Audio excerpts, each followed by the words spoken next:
Jamie. What's going on today? Hey, Scott. Thank you, buddy. Jamie, how are you?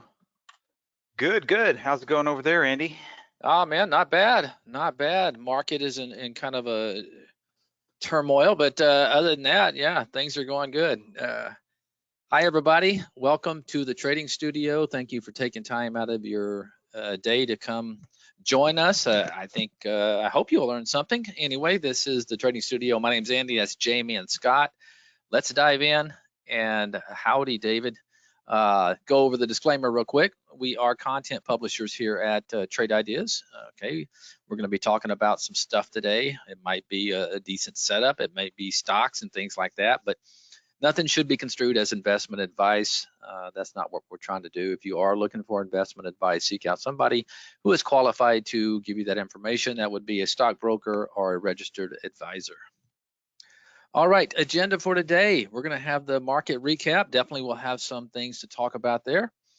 And then the Holly recap, guys. And Holly's been doing very well today in this, or since over the last couple of weeks in this market, which I know a lot of traders are struggling with. So I think this is a time where you can kind of pay attention to it. Even if you're not maybe trading some of it, you'll get an idea of what's working. Holly's been doing a lot of shorts that are working, and she's also picking up some longs, but her longs are typically have a characteristic about them where there's a pattern and there's volume associated with it. So just remember, Holly's unemotional, unlike a lot of us traders, and you get some great ideas from Holly. Jamie will take it over and we'll discuss some of the trades today, and there were some good ones.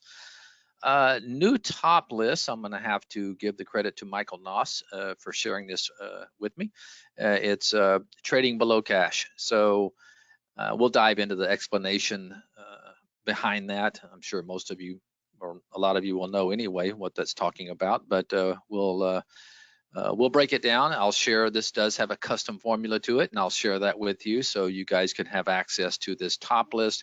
Could be a nice little tool to kind of keep handy if you know, your market gets to where it's looking like it might want to bounce. And Holly called one of these today. It wasn't taken from this this scan, but nonetheless, Holly saw value there, I guess. Death row inmates. I'm going to real briefly. I talked about this 2 weeks ago in my webinar. I shared this new scan with you guys, and I think you should maybe pay attention to it, maybe have it up and looking for some opportunity, because there's been some great opportunity in this if you're into short selling. And then I want to talk about being careful in overnight moves in down markets. Okay, great example was last night, and we'll pull up the futures from last night, and it kind of makes you scratch your head. This has been going on for a long time.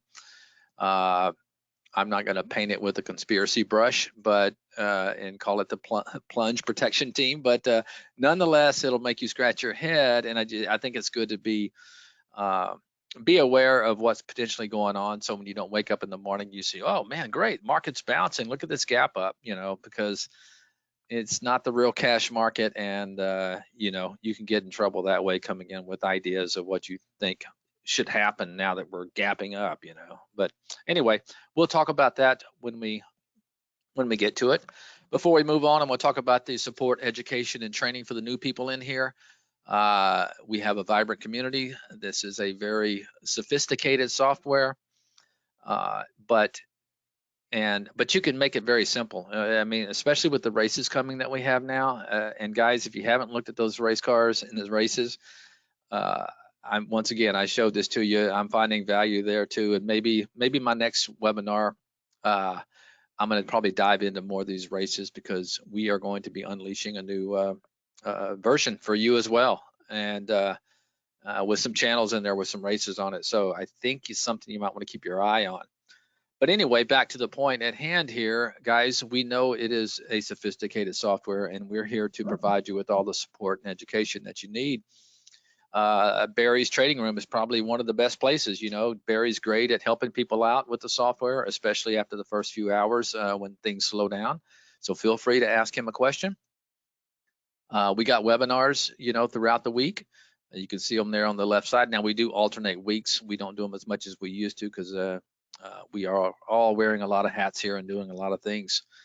So the primary spot, I think, if you do have questions, is come to this support webinar down here at the bottom.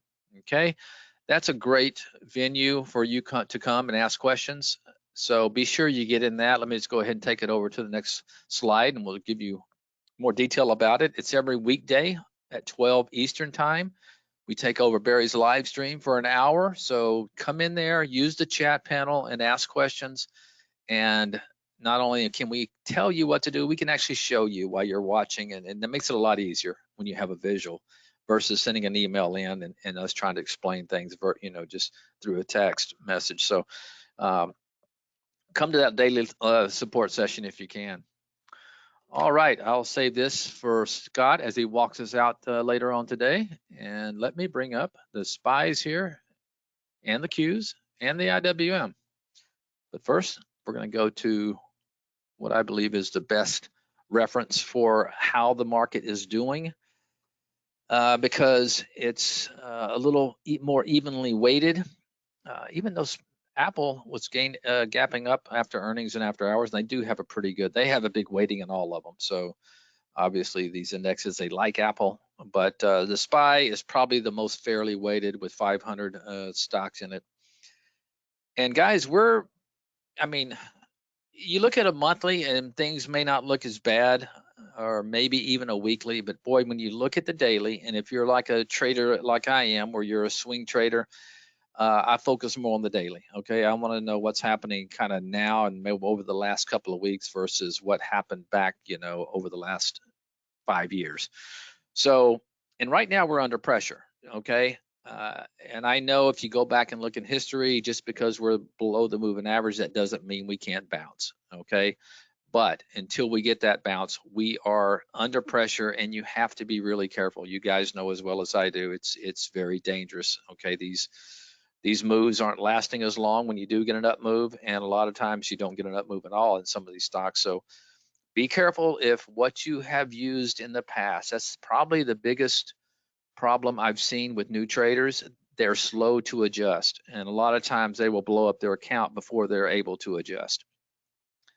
And what I mean by adjusting is sometimes you just got to change your whole plan, or you just got to back away and don't do anything, okay, until the market maybe settles down and give you some setups that you like, because it is a dangerous market right now. We are below all our moving averages.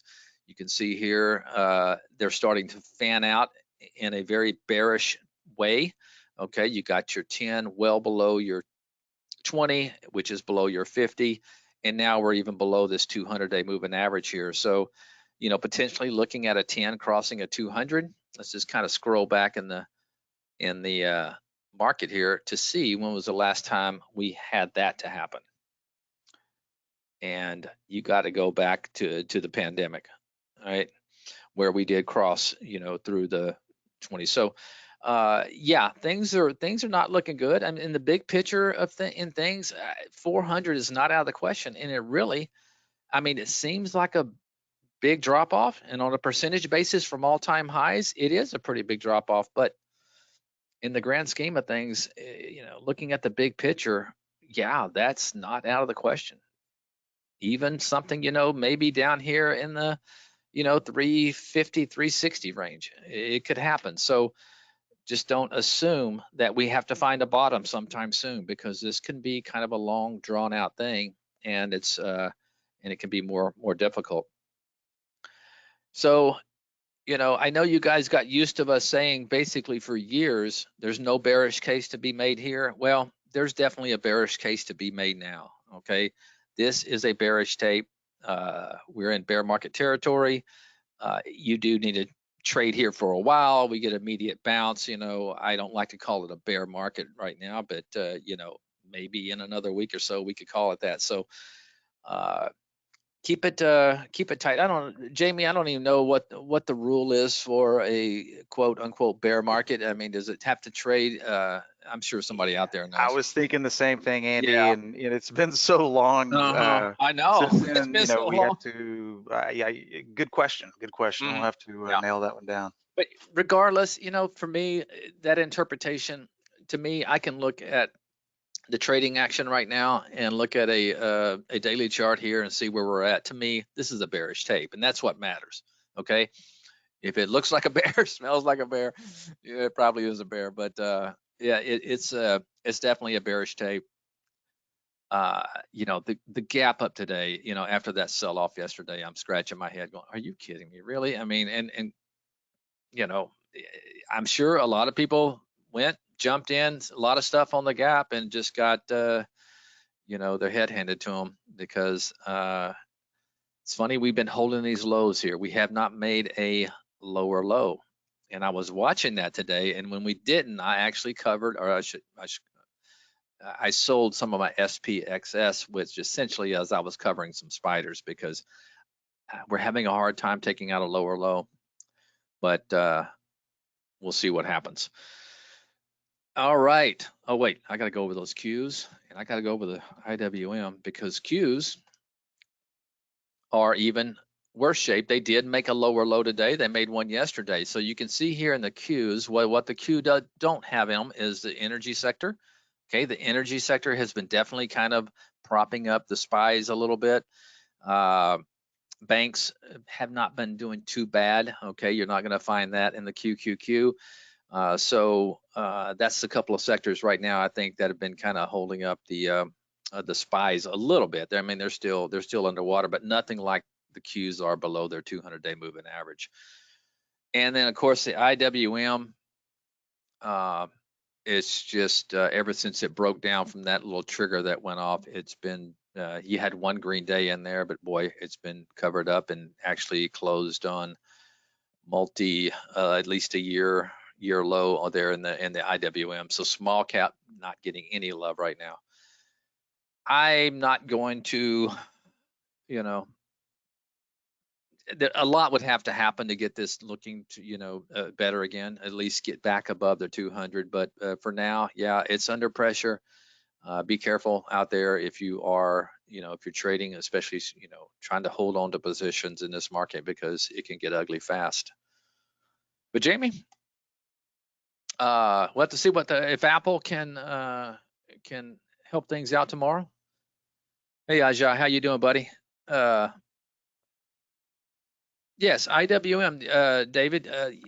Is my opinion is it is ugly. Now, where it might go to maybe look for a bounce, I think you'd have to drop back here, and boy, there's no trying to hang on right here to this little where we bounced the other day. So you got a little edge there, but nothing. I definitely wouldn't call that a pivot level or very strong support.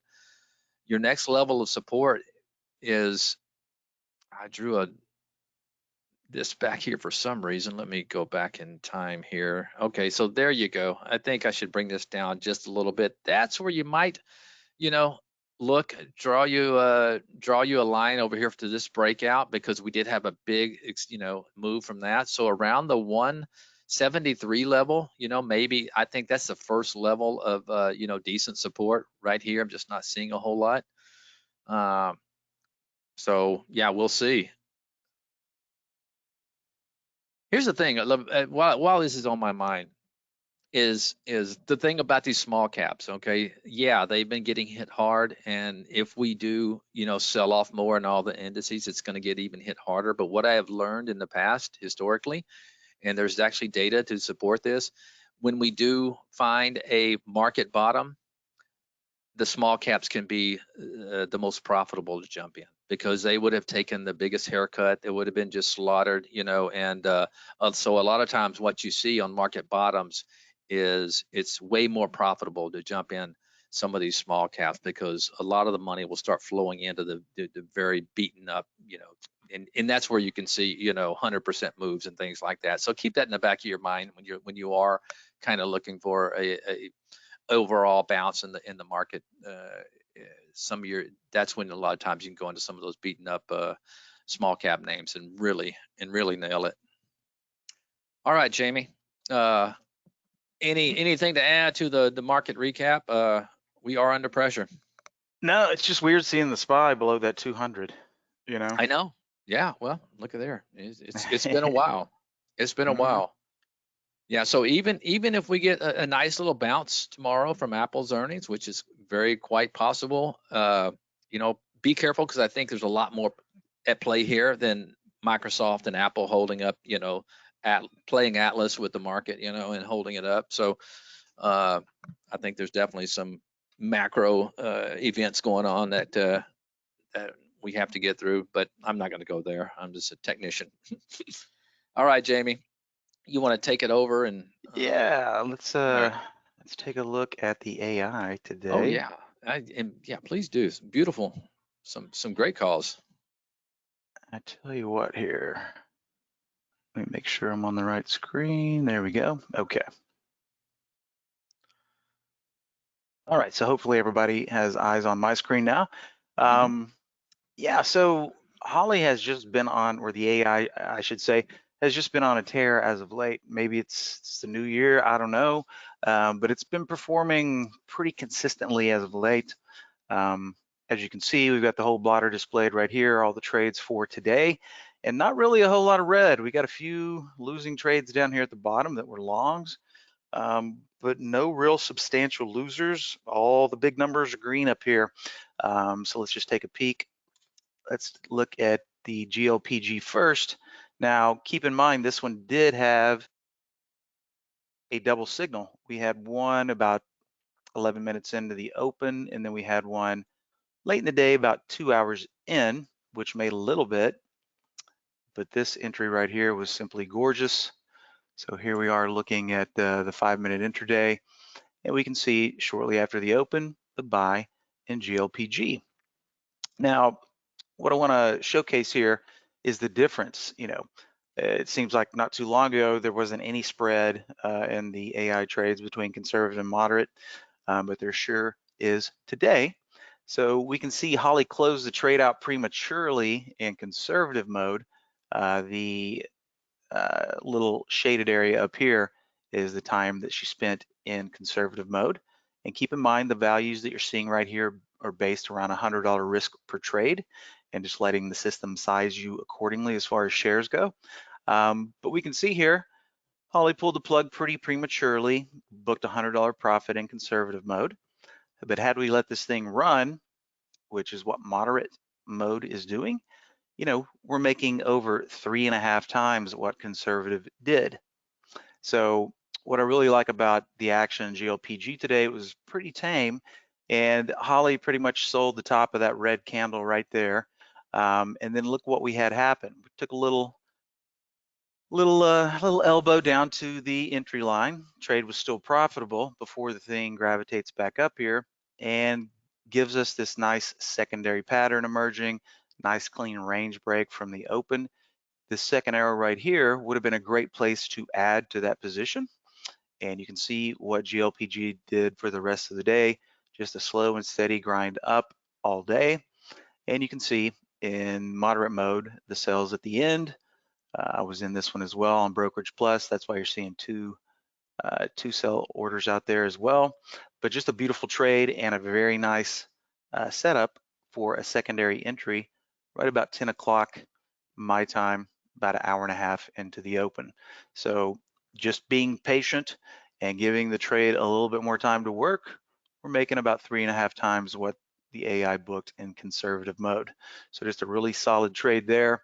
The second entry, about, let's see, about a point and change higher, didn't yield quite as much, but still an extra $1.33 on top of the 343 as far as points go from the first entry there. So GLPG, bravo, beautiful trades. All right, next, all the big winners were on the short side. Now, as Andy was saying, GLPG today, why was it going up? Maybe they had some good news. I never even bothered really to look because it really wasn't that important. every time we have a down market, we all know that there are those stocks that continue higher and vice versa. And GLPG today was certainly a breakout that kept on going. All right, LC, not as much of a spread here between conservative and moderate. 273, we just round that up to 274 for conservative, 360. So, an extra 90 bucks to be had. But man, what a nice tame chart on this one as well. Holly getting that sell signal right up here shortly after the open. Little sideways action for about 20 minutes before this thing started heading in the direction that we hoped it would, which is down. Also, notice what we have going on here. Here's the first candle of the regular session. Holly nice and early. And then as we gravitate down, what happens down here? We start pecking at that opening range, sawed through it, and then just kind of hugged it for a while. But before the day was out, much lower than this breakout point right here, breakdown point, I should say. So not only was it a really choice entry from Holly, but once again, a really good opportunity to add to the position. You had pretty much all day to get a little bit more of this one before it just slowly started grinding down and grinded right into the close. So not as much spread here, but once again, a little bit of spread and a great opportunity to really leverage that position and add it to it. CMCSA, not near as pretty of a short, but hey, it worked nonetheless. You can see the crazy action that we had on the open. Big gap down, big run up. Holly finally shorts it up in this area right here. Once again, the shaded area, her time spent in conservative mode. So a pretty big multiple on this one, 25 bucks versus not quite 150. Can't say 6x, but a good 5x in there. $25 versus $136. All we really had to do is be patient with this one, and it really wasn't that hard because it wasn't throwing any elbows. Just took its sweet time, and not really any good opportunities to add playing the range break game. Now you could have maybe played it from this little level of consolidation back from the open, but it would have taken most of the day, 48.51. Maybe you could have plucked another half a point on this one if you sold that little break right there. But once again, it wasn't as defined as an opening range break due to the crazy action from the open, but just a solid trade nonetheless. A little over 5x holding this thing to the close versus closing it out with the conservative mode. Got one more to look at because Jamie? there's quite a, yeah.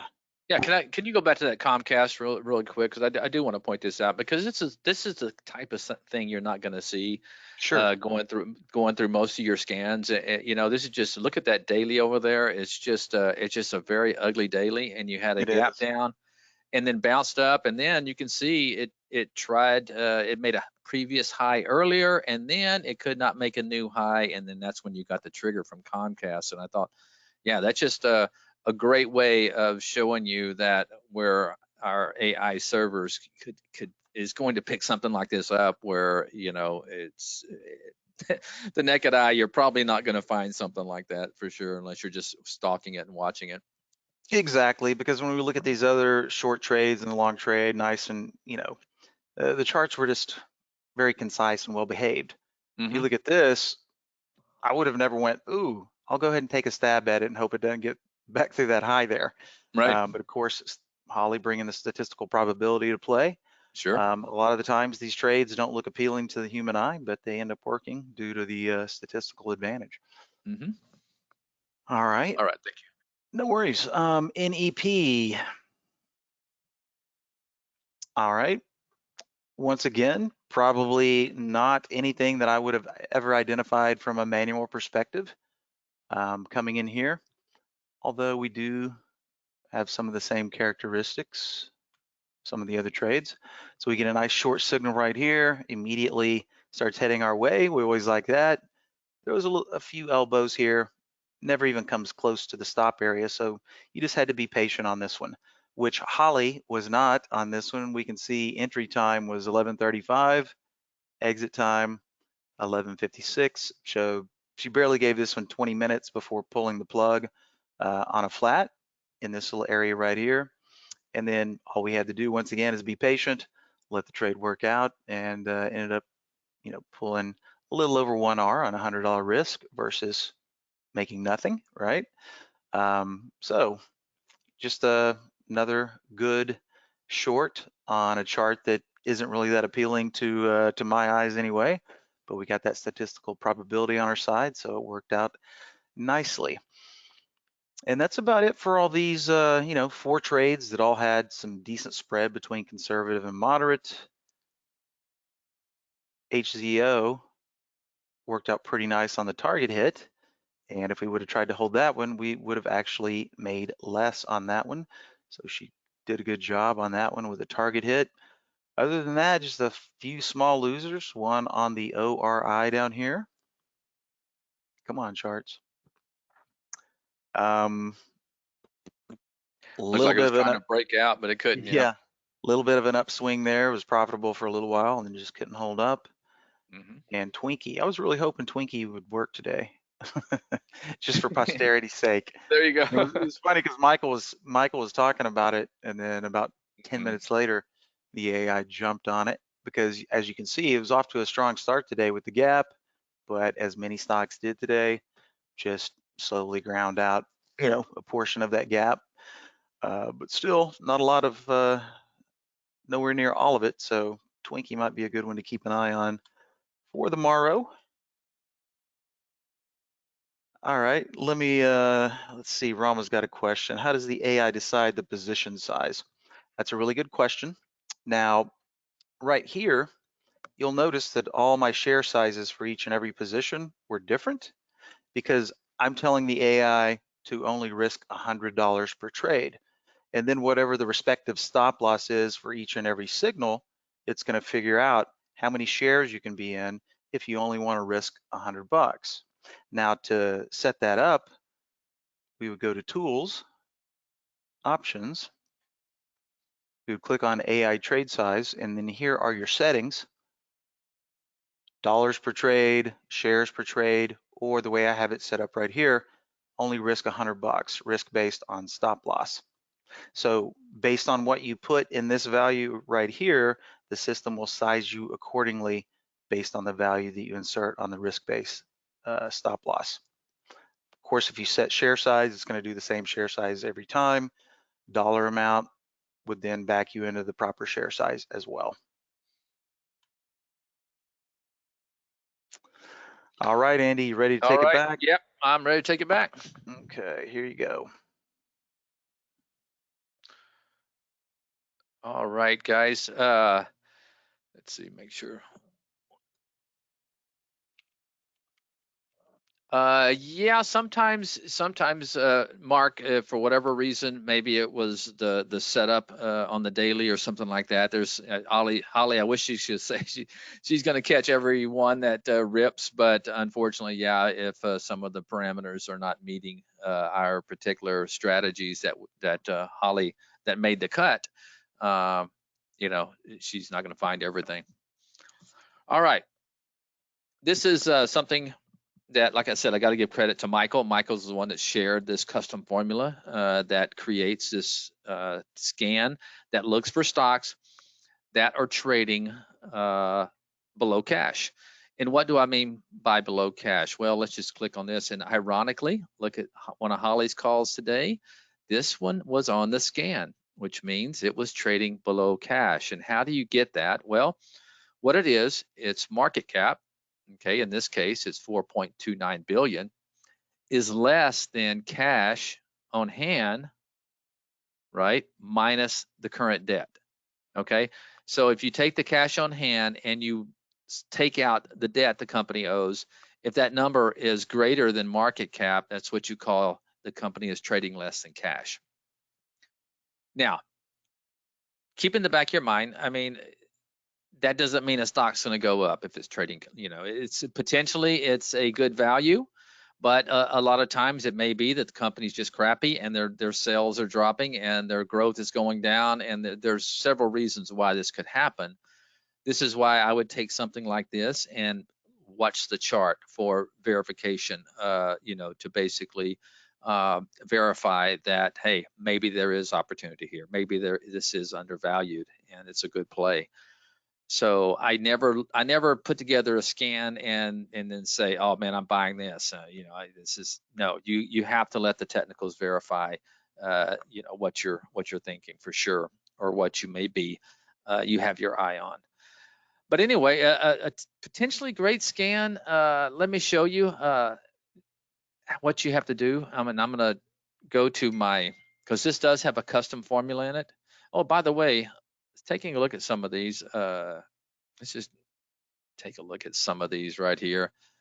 This is one where it's one of those, looks like a health, it's just getting beaten up. See, this is what I'm saying. It's tempting to look at this and say, well, wow, they're trading way below cash. They got 1.66 billion in cash, zero debt. Their market cap's only 1.29 billion. But looking at this chart right here, there's nothing technically that would get me in this trade. Now, what I would do maybe is come in here and find a pivot level and put me a little alert, okay? And just say, well, you know what? If it gets above the 750 range, maybe I'll take a look at this, because it's bounced well off lows. It's through a pivot level, and then it would also be through its 10, 20 period moving average, and possibly by the time it does it, maybe even back through its 50 period moving average. So this is the way I would use a scan. I would maybe look for potential targets and put price alerts in them. Okay, don't just dive in just because it's trading below cash. So that's not a prudent strategy. You're going to find a lot of banks in here. Banks, I would be a little bit careful with, just because I'm not sure what's included in their cash. You know, as far and there is potential. You know, downside market risk when you start figuring in, you know, so be careful with the banks. One that I do like is definitely trading well and relative strength above all its moving averages is Morgan Stanley. You can see it tried to get going today and couldn't, trading up a little bit in the after hours. Maybe I'll mark this one up if it goes through yesterday's high and give that another look there, because this one is what we definitely call relative strength. When you compare this to the SPYs, this is above all its major moving averages. So Morgan Stanley is one I would definitely keep on the radar. I noticed that since an after hour trading, Hood is now trading below cash. I mean, I'm experienced trading. This is one that I'll actually watch tomorrow. I mean, just because a lot of times I've seen when a stock, I know they had earnings after the bell, they're trading down on earnings, but a lot of times when you see something that's been beaten up this way, this much, a lot of time it's priced in, okay? And a lot of times you'll get just a big gap down and these things will open up and just take off. Now, I won't buy it on the open, but I will definitely watch it. I will watch it tomorrow to see how it acts on the open. So, just because I know it's been beaten up just terribly, and you know, it's gapping down on bad earnings and bad forecasts. So, but anyway, a little contrarian play that I'll keep in the back of my mind, and if I do, it would be small size for sure, because that's definitely a death chart. All right, but I'm not going to go over a lot of these, but what I want to do is share with you the fact that this was on there and had a very nice pop today. Looks like it's a drug maker. I don't know if that was news or earnings. You know, it wasn't earnings. Must have been just news, but nonetheless, nice little pop there. So here's how you need what to do. I'm going to go into our formula editor. Okay, you guys can get to this on your main Trade Ideas web page. Okay, that you have to log into. You just want to go into formula editor here and click on create new. You could actually do this while I'm sharing this with you, or just go ahead and make a copy and see if you can screenshot my page when I show it to you, and then you can do it later. But just go to create new. It's going to pull up this page right here, and let me just go ahead and show it to you. There you go. It's going to pull up this page, and I will copy and put this in there so you guys won't make a mistake. I know it's tough to read sometimes with all the brackets and the parentheses and all that. So in the chat room, I'm going to go ahead and put CF for custom formula for trading below cash. Okay, and there's the formula, so you can just copy this and paste it right into your source here. Okay, then you just want a description. I just got market cap less than cash minus debt. You want to make sure the units are dollars. Okay, and then you want to, you don't have to do anything with format. This will be defaulted to 1 and none. So then after you do that, just hit save.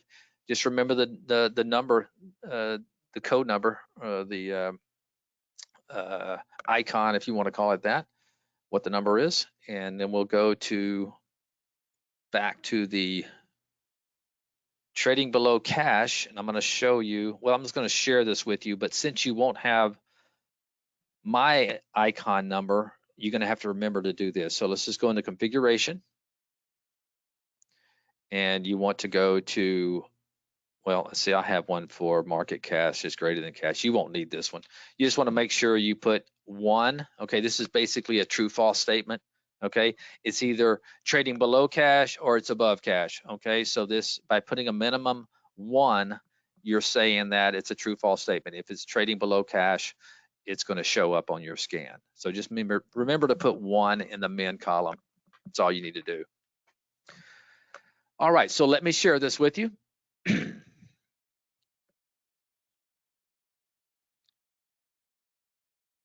And you guys are watching the recording. Yeah, you can just freeze it on the trading below cash. All right, and here is the cloud link. All right, so let me know, guys. I kind of went through that. If there's something I forgot, I think I gave you all the information you're going to need. Okay, you'll have the configuration there in the window, but you're going to have to add whatever your icon number is when you create that custom formula. You're going to have to add that to your configuration and put 1 in the minimum. So I hope that all makes sense. And then when you do that, you should get you a nice little readout of stocks that are trading below cash. And like I said, you don't have to do anything. Just make sure, you know, the technicals are in my book. Why? That's the one I used to trade. That's a Singapore or something like. Yeah, trading below cash, but probably been trading below cash for a while. Like I said, it doesn't make sure these things are going to go up, but they're ones to keep on the radar. Especially if the market keeps getting hit, this will fill up more and more with stocks that have been taking a hit, and I think you could probably find you some nice opportunity in there. Maybe some big names will get in there. Take a look, see if IBKR is in there. That had a big nasty gap down. I'm not sure what that was. That just the market. Anyway, that's that. Let me move on because there's other stuff I wanted to talk about here, and I wanted to talk. Oh, just a reminder, guys. Death row inmates. Okay, I brought this up 2 weeks ago. I will share this again. Once again, it's looking for stocks that are below all their key moving averages. This thing is definitely filling up now because we have many stocks below all their key moving averages.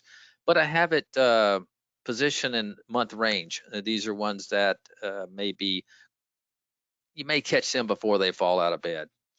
And let me tell you what I'll do. It's like yesterday when when the market bounces up to areas like yesterday when it bounced up right into this 200. What I would do is, let me show you the time frame.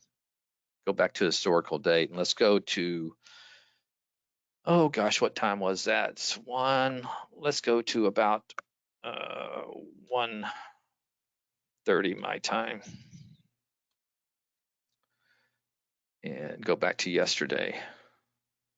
So this is when I like to look at these, is when the market has bounced up into an area, you know, after a sell-off, and then you can start pulling these up, and you're going to find stocks that are, you know, up in the upper portion of the range, like this right here was bumping right up against its 5-day moving average, and you're getting some nice sell-offs. T-Tech, there was a good one yesterday, and I mean, you're talking about this right here, just fell, what, 10 points. Oracle. See, you see what I'm talking about here, guys. It's almost like doing the opposite of what you're doing when you're accustomed to trading to the long side. It's just these are all flipped and they're below their moving averages. Oracle would have been a great one yesterday. Fell off 81 all the way down to, 79, 2 points there in that one. BRNS, you're going to find these over and over and over. But the key is I really don't like chasing down market, so I look for opportunity when the market bounces up into key. You may get that tomorrow with Apple's earnings. May get a little bump in the market. Maybe it goes to a certain area, a key moving average. That's when you want to pull this up and maybe look for stocks that are still weak, trading below all their moving averages, and you could definitely find some opportunity if you don't have trouble short selling.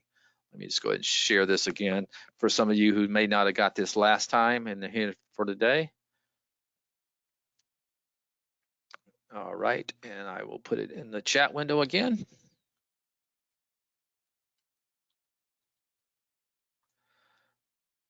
There you guys go. All right. You know what? I will do that. I will build that. Great question. That's a great question. Do you have the opposite for death row, please? You know what?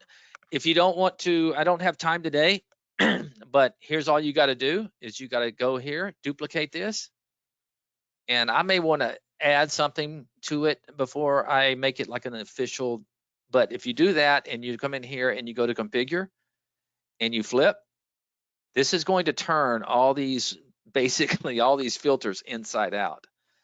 But I always like to go through my filters before I present it to somebody. Okay, you're definitely going to find stocks that are strong by doing that. So if you want to do that, feel free to go ahead. I may want to come in here after I've done it and add a filter or two, because sometimes my strategy for a long may not be the same as my strategy for a short. But that's all you'd have to do. Just flip it. You're welcome. But hey, I'm glad you brought that to my attention, because I will do that. I will do that for my next webinar. I'll make a little note here, and I will build that strategy for looking for strong setups on strong stocks. All right, one item left. Okay, and we're going to take a look at the S&P, which is obviously, you see it getting a bounce here with the Apple earnings, doing good. But this is something that was brought to my attention probably, gosh, guys, may have been 8 to 10 years ago. Okay, we see in the market, in the futures, overnight futures market, has a tendency to rally around 1 o'clock Eastern time until the next morning. As a matter of fact, I've seen data statistics on this where if you would just buy S&P futures at like midnight or 1 o'clock, I can't remember the exact time, on every night, and just held those and sold the close when the market opened up, you would have made a fortune. Okay, and it has. I keep thinking I need to do this, but I never have, because I know the moment I do this, it's going to stop. You know how that works. But anyway, this is last night, okay, and I want to bring it to your attention because the market sold off really hard last night. Nikkei was getting beat up, Hang Seng was getting beat up, everything was selling off, okay? And then the S&P futures, 1 o'clock in the morning, exactly 1 o'clock, bam, started rallying. Rallied all the way until the morning, until they open. And then, of course, you see what happened from that. So keep it, maybe this is and I'll drop this into the chat if some of you don't have this website. It's just a good little website to watch the futures. And if you're like me and you're hanging out in your computer, I like to stay up late. And so there's the website right there. Keep an eye on that. And the reason being is because I know how traders think, and the market's been beaten up. Most traders like to trade it alongside, and they will come in the morning and all they will see is, oh man, market's gapping up. Here comes the turn. Well, if you didn't know what happened during the night, if you didn't know the overnight markets got just beaten up pretty bad to the tune of 2 to 3%, China markets, Japan markets, and you just come in and you see, wow, man, market's gapping up, man, must have been some great news. No, there wasn't any great. It was a low volume. Everybody's gone to bed, ramp up at night. Now, like I said, I'm not going to tag this with any type of conspiracy theory. I don't know what's going on, but it's really strange, and it's been happening for a very long time. So, but I think it's good to be aware of that. Like, why, when you wake up in the morning, I mean, I don't think you have to understand why the market's gapping up, but just understand that it was an overnight move. Doesn't necessarily mean anything about what's going to happen when the cash market opens. So keep that in the back of your mind, because I know traders are thinking, oh boy, here we go, here's the bounce, big gap up, I'm buying stuff, and next thing you know, you get these big, just no liquidity moves, and you're getting destroyed on your longs. See, Jamie, see, okay, well, I'm not certain about that either. We traded internet, but we were just trading equities, and I'm sure they do. I'm sure they have a futures. You can open up a futures account with Interactive Brokers. I'd be surprised if you couldn't, but I don't know that for sure. All right, well, that's all I have today. Just keep that in the back of your mind, because these gaps sometimes can give you some false hope, is what I'm saying, especially when you're looking at, the SPYs, and after a day like we saw yesterday, and then all of a sudden you're going to gap up almost this whole move. I don't think so. We never did get above that 200-day moving average. So kind of think of it like this way: if you're in a bull market and you get a big gap down, wow, that can be a lot of opportunity to the upside. Well, you can think the same thing in a down market when you're below all your moving average and you get these gap ups. You may be thinking, hey, this is good. I'm going to try to find me some nice shorts here because our trend is down. All right. Thank you, Bill. You're welcome. That's all I have, Jamie. Did I miss any questions? I think we're all good, Andy. All right. Well, you guys hang on. Scott's going to come in here and walk us out. Got some stuff to go over, and then he's going to offer you a discount.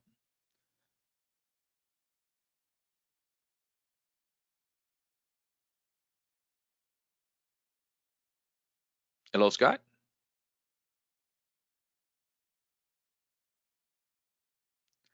Your mute might be on.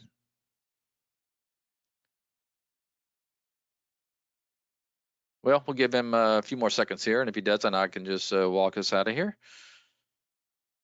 Yeah, indeed, the mute button. There he is. Okay, no problem. So, yep. Yeah, anyways, if you haven't checked out the stock race, go to tradeideas.com/race or stock race and get some more information about it. It is a new, compelling way to visualize the stock market. It's also kind of fun. So give it a try. We are going to have the recording of this up later on tonight or tomorrow. You get a reminder tomorrow about how to find it. And also go ahead, if you want to connect to a reliable broker with a great short book experience kind of thing, go ahead to tradeideas.com/IBKR. Learn more about interactive brokerage. We also connect directly with our back office, our Brokerage Plus module to E-Trade, just like we do with IBKR. So check out that info at tradeideas.com/E-Trade and get a really great zero commission experience. Tradeideas.com/strategy will let you download one of the newer ebooks that we have put out by our own director of software development. Tradeideas.com/strategy. Give you some heads up there. And if you're not quite ready to become a subscriber to Trade Ideas, go to tradeideas.com/strength, and it'll let you subscribe to the strength alerts, much like our Trade of the Week email that we send out every Monday. Every Sunday night with the strength alerts, you'll get 5 different ideas, not just one, that are curated and come out of our AI. And it's become pretty popular on its own. If you want to save some money to sign up, use Happy 2022. It's the code we're giving out this month for a 15% discount on any subscription or upgrade. So go ahead and take advantage of that. And youtube.com/tradeideas is where you can find all of our videos. You can also find us on Twitter at Trade Ideas. Quantbot, TI Steve G, a bunch of other handles that you'll find. If you subscribe to one, you'll get links to others. And Trade Ideas Pro, of course, is our Facebook account. Any questions, send them to info@tradeideas.com. And just before I close out, I'll just remind everyone that you can get a recording of this sent to your email tomorrow, so you get the link. Thank you, Andy. Thank you, everyone. Have a nice day.